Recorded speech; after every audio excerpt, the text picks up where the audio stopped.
Application, compléter le tableau ci-dessous, c'est-à-dire chercher la matrice d'inertie pour chaque solide. Bien sûr, matrice d'inertie de forme simplifiée à partir des éléments de symétrie qui existent. Donc là, on vous donne plusieurs formes, solide S1, le solide S2, S3, S4, etc. Voilà d'autres solides. Donc, avant de résoudre le problème, on va faire un petit rappel sur la simplification des matrices d'inertie à partir des formes de symétrie. Donc, influence des symétries matérielles sur la matrice d'inertie. Alors, premier cas, le solide S possède un plan de symétrie matérielle. Soit OXY ce plan. Par exemple, ici, on prend le solide suivant, un prisme. Donc, le plan de symétrie ici, c'est le plan OXY, c'est-à-dire un plan qui divise le solide S en deux portions identiques, S1 et S2. Donc, S1 et S2, les deux portions symétriques forment S. On peut alors associer à tout point courant P1, donc là, ça c'est le point P1, de composantes X, Y, Z. Donc si on projette P1 sur les trois axes, alors suivant X c'est X, suivant Y c'est Y, suivant Z c'est Z. Alors sans symétrique P2, on prend un point symétrique P2 de l'autre côté, c'est-à-dire sur la portion S2, symétrique par rapport au plan bien sûr, symétrique à P1 par rapport au plan de symétrie OXY. On constate que les coordonnées de P2 sont X, Y et moins Z. C'est-à-dire les mêmes composants suivant X, Y, mais avec la composante Z opposée, moins Z par rapport à ce plan. Donc, on va commencer par le calcul de la composante D, c'est-à-dire le produit d'inertie D. Donc, on sait que le produit d'inertie D est égal à l'intégrale sur S1 de YZ dm plus l'intégrale sur S2 de YZ dm. Or, on sait que Z, que la composante Z sur S2 est égale à moins Z. Donc je peux la remplacer par moins Z, d'où le résultat égal à 0, nul. Pourquoi? Parce que ici, la somme des deux intégrales est égale à 0. Puisque la première intégrale est positive, la deuxième est négative. Donc somme égale à 0. De même, si on calcule E, alors E c'est la position de E, bien sûr, c'est la première ligne, troisième colonne. A, B, C, D, E. Donc le E est là, E est là. Donc 3, 1. 3, 1, ça veut dire l'intégrale de XZ.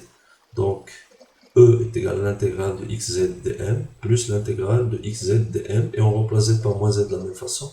C'est-à-dire ici, tout simplement, si vous voulez calculer E, remplacez Y par X. Donc ça va être XZ, XZ. Donc ça va être ici XZ et là X moins Z. Donc ça va être aussi égal à 0, la même façon que D. Donc, si on continue, bien sûr, si vous voulez calculer aussi F, alors F c'est la première ligne, deuxième colonne, donc c'est 1, 2. Ça veut dire que ça va être l'intégrale de XY. L'intégrale de XY plus l'intégrale de XY dm sur S1 et sur S2 ne dépend pas de Z, donc F ne sera pas nul.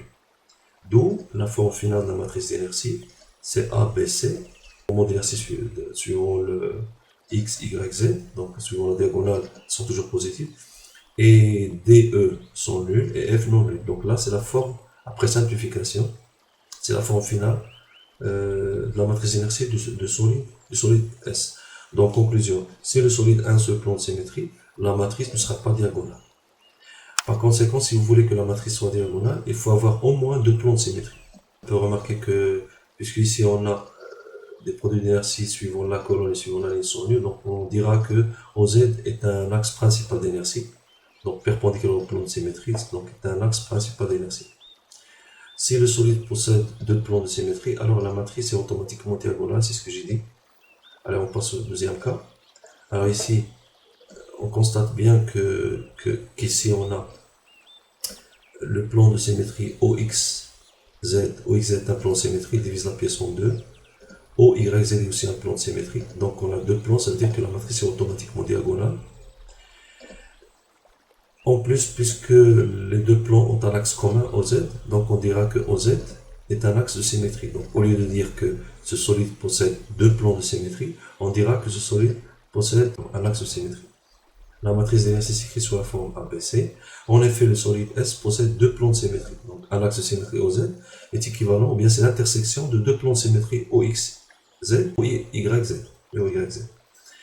Donc, axe de symétrie ou bien de plan de symétrie implique automatiquement matrice diagonale.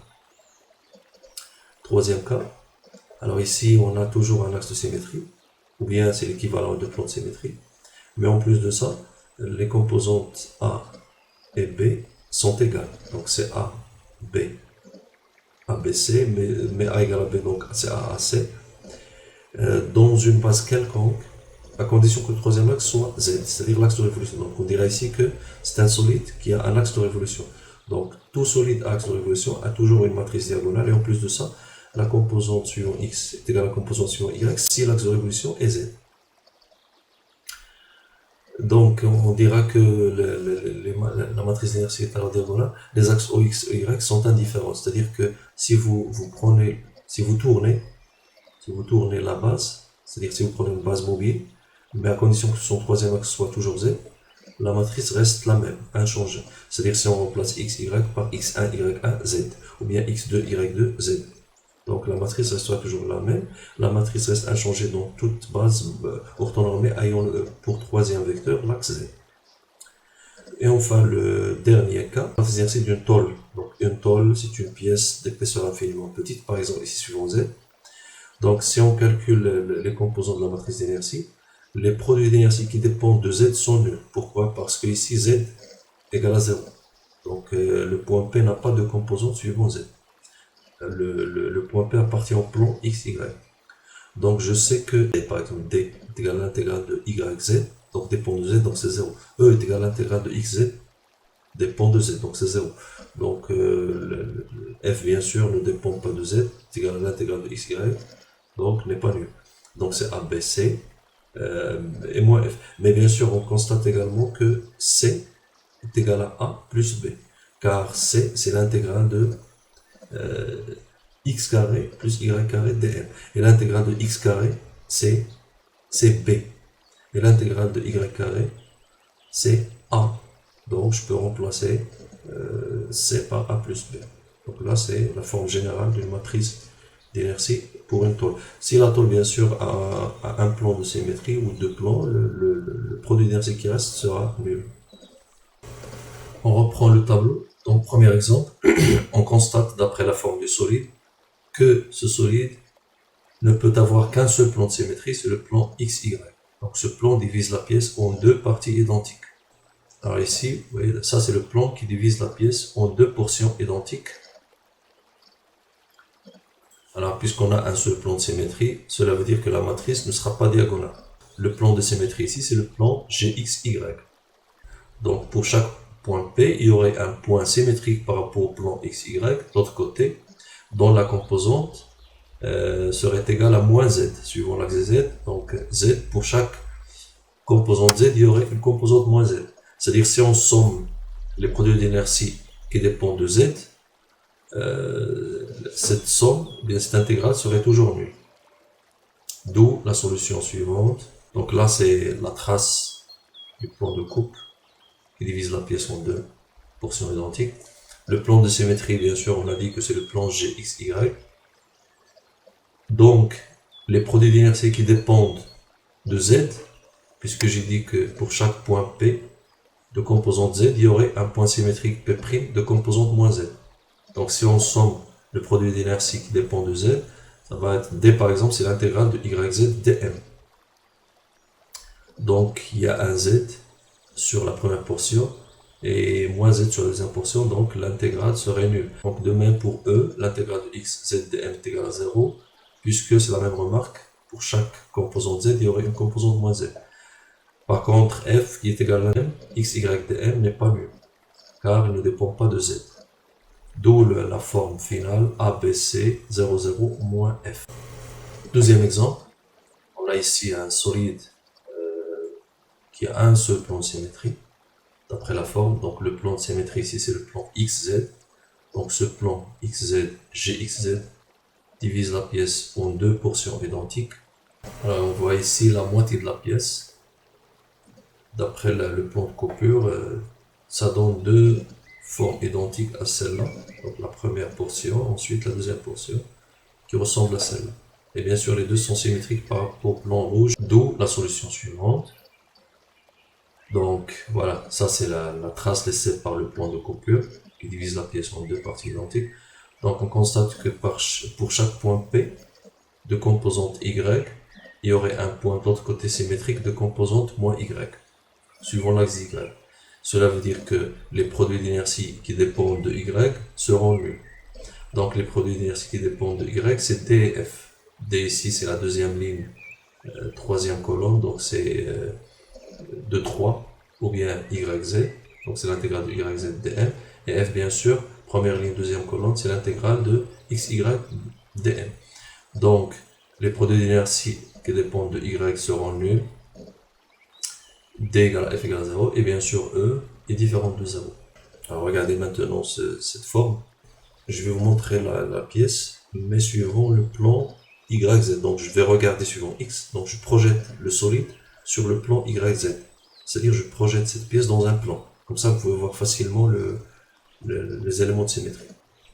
Alors sur la figure, si je prends le plan vertical, donc le plan XY, ça va couper la pièce en deux parties. Donc la trace de ce plan, c'est en vert. Si vous comparez cette ailette à celle-là, ils ne sont pas symétriques. Si vous comparez cette ailette à celle-là, ils ne sont pas symétriques. Si maintenant on utilise un plan horizontal, donc le plan XZ, en deux, la trace les sépare, la coupure, c'est en rouge. Donc, si vous comparez cette ailette à celle-là, relativement au plan rouge, ils ne sont pas symétriques. Ils sont placés dans le même sens. Ces deux ailettes aussi ne sont pas symétriques par rapport au plan horizontal. Donc, on dira que ces deux plans ne sont pas des plans symétriques. Alors, si on projette la pièce pour le plan YZ, on verra facilement les deux plans rouge et vert, c'est-à-dire le plan XZ coupe la pièce en deux portions. De même pour le plan GXY, bien sûr G c'est le centre d'inertie de la pièce. Donc si on prend le premier plan, le plan XZ, on remarque que les deux ailettes sont placées dans le même sens, donc ne sont pas symétriques par rapport à ce plan. De même pour ces deux ailettes, ils ne sont pas symétriques car ils sont placés dans le même sens. Alors la même remarque pour le plan XY, GXY, on remarque que les deux ailettes sont placées dans le même sens, ça veut dire qu'ils ne sont pas symétriques par rapport à ce plan. De même pour les autres ailettes, ils ne sont pas symétriques par rapport à ce même plan. Donc ces deux plans-là, les plans XY et le plan XZ, ne sont pas des plans de symétrie. Le seul plan de symétrie, c'est le plan dans lequel on a représenté le solide, c'est-à-dire le plan YZ. Donc le seul plan de symétrie, c'est le plan YZ, donc c'est le plan de la feuille ici. Alors ça, c'est un plan de symétrie, c'est-à-dire qu'il peut diviser la pièce en deux parties identiques, suivant son épaisseur. Alors le seul plan de symétrie qu'on peut avoir ici, c'est le plan dans lequel est représentée la pièce, c'est-à-dire le plan YZ. Donc le plan YZ divise la pièce en deux, c'est-à-dire la moitié de l'épaisseur ici, on divise par deux, la moitié de l'épaisseur pour les ailettes, ça donne deux formes identiques. Donc ce plan, c'est le plan YZ, ça veut dire que les produits d'inertie qui dépendent de X seront tout simplement nuls. D'où le résultat suivant, un seul plan de symétrie, c'est le plan YZ, GYZ, et bien sûr E égale à F égale à 0, D différent de 0, car D ne dépend pas de X. Alors, l'exemple suivant, alors cette fois on a un solide qui a deux plans de symétrie. Alors on voit bien que cette pièce peut être divisée en deux parties identiques en utilisant le plan XZ, ici. Donc, ça donne deux parties identiques, mais aussi on peut diviser la pièce en utilisant le plan YZ. YZ, ici, et on aura aussi deux portions identiques. Ça veut dire que la matrice est automatiquement diagonale puisqu'on a deux plans de symétrie. D'où la solution suivante. Alors on voit bien ici donc le premier plan de symétrie c'est le plan XZ, le plan rouge, donc il divise la pièce en deux parties identiques. Le deuxième plan de symétrie c'est le plan vert, c'est le plan YZ, il divise la pièce également en deux portions identiques. Donc automatiquement la matrice est diagonale, c'est ABC. Tous les produits d'inertie sont nuls car si on a plus qu'un plan de symétrie, la matrice sera diagonale. En plus, les deux plans de symétrie sont les plans G, Y, Z, plan vert, et G, X, Z, le plan rouge. Les deux plans de symétrie ont un axe commun, c'est Z. Donc l'intersection des deux plans de symétrie, c'est l'axe Z. Donc on dira que l'axe GZ est un axe de symétrie. Donc la matrice est diagonale, car un axe de symétrie rend la matrice diagonale. Dans notre cas, toujours deux plans de symétrie, car on peut diviser cette pièce en deux portions identiques en coupant dans ce sens, donc en utilisant le plan XY. Sinon, on peut couper aussi dans ce sens en utilisant le plan XZ. Ça donne également deux portions identiques. Alors, si on utilise le plan de coupure, bien le plan de symétrie XY, une coupure virtuelle sera comme suivant. Donc, voici la coupure suivant ce plan. Donc, ça va être symétrique comme ça. Donc, deux portions identiques qui ressemblent à cette forme. Ou bien, si on utilise le deuxième plan, le plan XZ, donc on coupe dans ce sens, suivant le plan XZ, donc ça va être comme ça. Donc on aura la forme suivante, donc on coupe en utilisant ce plan, et ça donne deux formes identiques. Donc dans les deux cas, on a deux plans de symétrie. Donc la matrice est diagonale puisqu'on a deux plans de symétrie, d'où la solution suivante. Donc là, le premier plan de coupure, en vert, le plan XZ. Le plan rouge, c'est le plan XY. Donc deux plans de symétrie, GXZ et GXY. Donc on a ici un axe commun. L'axe commun c'est X, ça veut dire que l'axe GX est un axe de symétrie, matrice diagonale ABC. Exemple suivant. Alors si on regarde la pièce, on constate que on peut diviser cette pièce en deux portions identiques en utilisant le plan YZ. Donc il coupe la pièce en deux parties identiques. Mais également, si on utilise le plan XY, donc dans ce sens, ça donne également deux portions identiques. Donc automatiquement la matrice est diagonale. Et en plus, puisque les plans de symétrie sont les plans XY et ZY, donc on a l'axe commun Y, ça veut dire que l'axe GY est un axe de symétrie. D'où la solution suivante. Donc le premier plan en rouge, c'est le plan YZ. Deuxième plan de coupure en vert, ou bien plan de symétrie en vert, c'est le plan XY. Donc les plans de symétrie, c'est GXY et GYZ. L'axe commun ici, c'est l'axe des Y. Donc GY est un axe de symétrie. Et bien sûr, la matrice est diagonale. On voit bien qu'on a toujours deux plans de symétrie. Donc le plan XY divise la pièce en deux portions identiques. Le plan XZ divise également la pièce en deux portions identiques. Donc on a deux plans, ça veut dire que la matrice est diagonale. Et en plus, au lieu de dire qu'on a deux plans de symétrie, on dira qu'on a directement l'axe X est un axe de symétrie.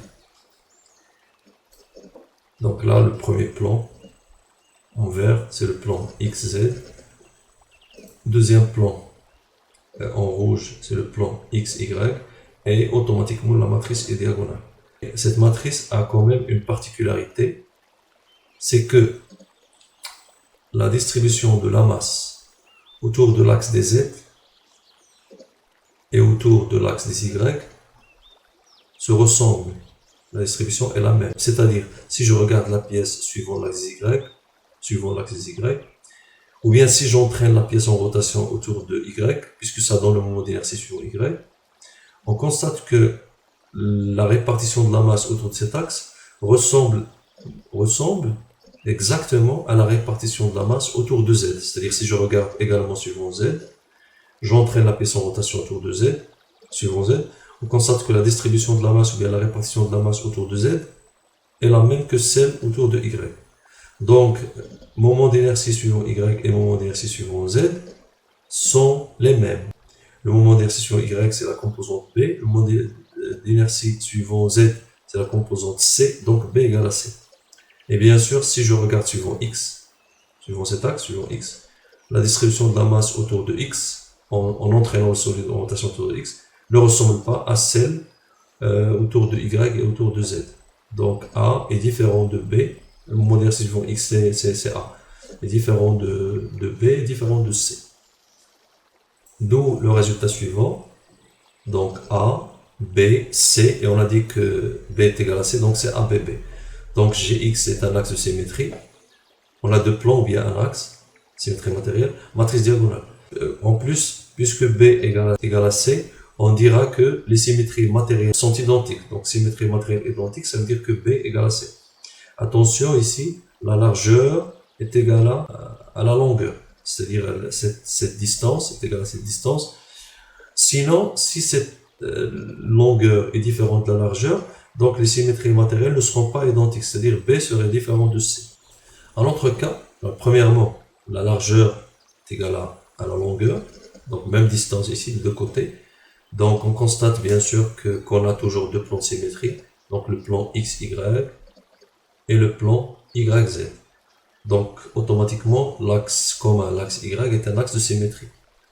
Mais en plus, on dira également que la répartition de la masse autour de Z et autour de X est la même.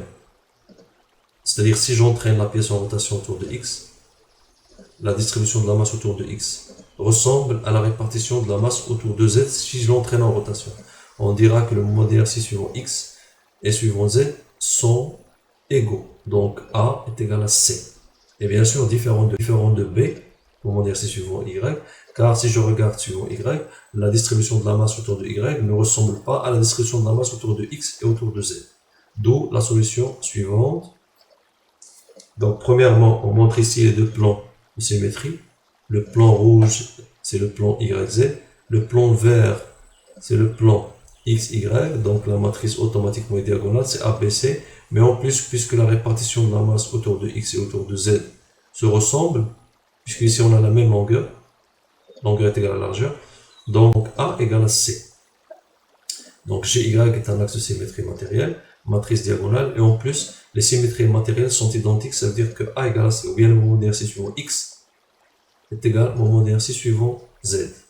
Pour cet exemple, on a les trois plans sont des plans de symétrie. Alors on va commencer par le plan XZ, donc le plan XZ divise la pièce en deux parties identiques. Le plan YZ horizontal, la même chose, mais aussi le plan qui divise l'épaisseur en deux, l'épaisseur de la pièce en deux, c'est-à-dire le plan XY. Alors le premier plan de coupure, c'est le plan XZ, donc il coupe la pièce en deux parties. Alors vous pouvez constater que les deux parties sont identiques. De même, si on coupe en utilisant un plan horizontal, plan YZ, ça donne également deux parties identiques. Donc dans les deux cas, les symétries matérielles sont identiques. Donc les deux plans sont des plans de symétrie. En plus, même le troisième, c'est-à-dire en coupant l'épaisseur en deux, ça donne un plan de symétrie. Ce plan, bien sûr, c'est le plan XY. Mais bien sûr, deux plans suffisent pour dire que la matrice est diagonale. Alors, tout d'abord, je vais représenter la pièce dans le plan XY. Donc, je regarde suivant cet axe, suivant Z, et je représente la pièce dans le plan XY. Alors, si on regarde suivant Z, c'est-à-dire dans le plan XY, on constate que là, c'est le premier plan de symétrie, c'est-à-dire GYZ, deuxième plan de symétrie, GXZ, et bien sûr, les formes, bien sûr, sont identiques, les deux portions de part et d'autre, ce plan-là, et bien sûr, de part et d'autre, ce plan-là aussi, les formes sont identiques. Alors, si on prend les deux plans de symétrie, le plan horizontal rouge, le plan YZ, et le plan vertical vers le plan XZ, on dira que les deux plans sont des plans de symétrie, ou bien tout simplement que l'axe GZ est un axe de symétrie matérielle. Donc, automatiquement, matrice diagonale. Mais en plus, on peut dire que les symétries matérielles sont identiques, c'est-à-dire que A égale à P. Car si on regarde suivant X, ou bien si on entraîne le solide en rotation suivant X, on constate que la répartition de la masse autour de X est la même que autour de Y. Donc si je regarde suivant Y, la même chose. La répartition de la masse autour de Y ressemble à la répartition de la masse autour de X. Donc le moment d'inertie suivant X et suivant Y sont identiques. A égale à P. Tout ça dans une base spécifique, X, Y, Z. Alors là, c'est le cas d'un solide qui a un axe de révolution, donc une pièce de révolution. Alors en général, pour les pièces de révolution, Les matrices sont bien sûr diagonales car on a un axe de symétrie matérielle, symétrie de révolution matérielle. Et en plus, si l'axe Z est un axe de révolution, ça veut dire que le moment d'inertie suivant X est égal au moment d'inertie suivant Y. Si je regarde suivant X ou bien suivant Y, les répartitions de la masse sont identiques. Donc, d'où la solution suivante. GZ est un axe de symétrie matérielle de révolution, matrice diagonale, en plus A égale à B, donc A à C, car Z est un axe de révolution, ou bien tout simplement les axes X, Y sont indifférents. Si je permute l'axe des X avec l'axe des Y, la matrice reste la même. Et on constate ici qu'on peut mettre des tirets Z, ça veut dire que quelle que soit la base dans laquelle on travaille, à condition que le troisième axe soit Z, la matrice reste toujours la même. Donc c'est toujours A à C. Par exemple, si on met ici X1, Y1, Z, c'est bon. Si on met X2, Y2, Z, c'est toujours la même chose, etc. Donc toutes les bases tournantes autour de Z donnent le même résultat. De même pour la deuxième pièce, sauf que cette fois, l'axe de révolution c'est X. Ça veut dire que cette fois, le moment d'inertie suivant Y serait égal au moment d'inertie suivant Z. Car l'axe de révolution c'est X, donc ça va être A, CC ou bien ABB. Donc ça va être comme ça, donc ACC ou ABB. Mais cette fois, les axes Y, Z sont indifférents, donc X-, ou bien X, Y1, Z1, ou encore X, Y2, Z2, etc. Donc quelle que soit la base d'expression, à condition que le premier axe soit X. C'est-à-dire base tournante autour de X, axe commun X. Donc Gx est axe de révolution, de symétrie matérielle de révolution, matrice diagonale, et en plus B égale à C. Et enfin le troisième cas, cette fois l'axe de révolution c'est Y, donc la même chose. Donc ça va être ABA ou bien CBC, c'est-à-dire que A égale à C, puisque le moment d'inertie suivant X est égal au moment d'inertie suivant Z. L'axe de révolution c'est Y. Donc axe de révolution Y, axe de symétrie matérielle de révolution GY, matrice diagonale, en plus A égale à C, donc c'est ABA, ou CBC, c'est la même chose, tiret Y, tiret, ça veut dire que le résultat ne change pas, quelle que soit la base, à condition que le deuxième axe soit Y, c'est-à-dire vous tournez la base autour de Y, quelle que soit la base d'expression, le résultat reste toujours le même.